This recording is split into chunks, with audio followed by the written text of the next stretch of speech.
بسم الله الرحمن الرحيم.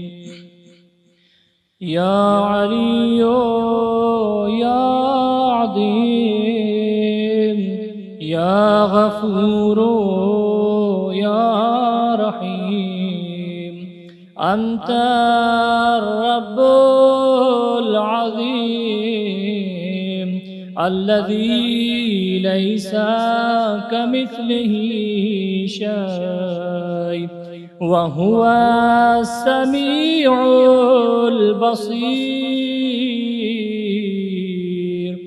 وهذا شهر عظمته وكرمته وشرفته وفضلته على الشهور، وهو الشهر الذي فرضت صيامه علي، وهو شهر رمضان الذي أنزلت فيه القرآن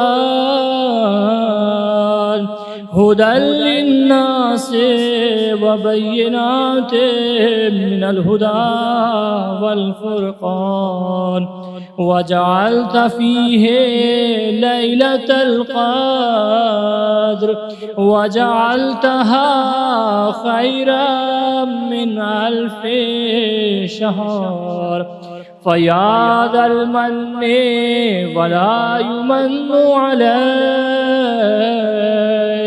منا علي بفكاك رقبتي من النار، في من تمن علي وأدخلني الجنة برحمتك يا أرحم الراحمين.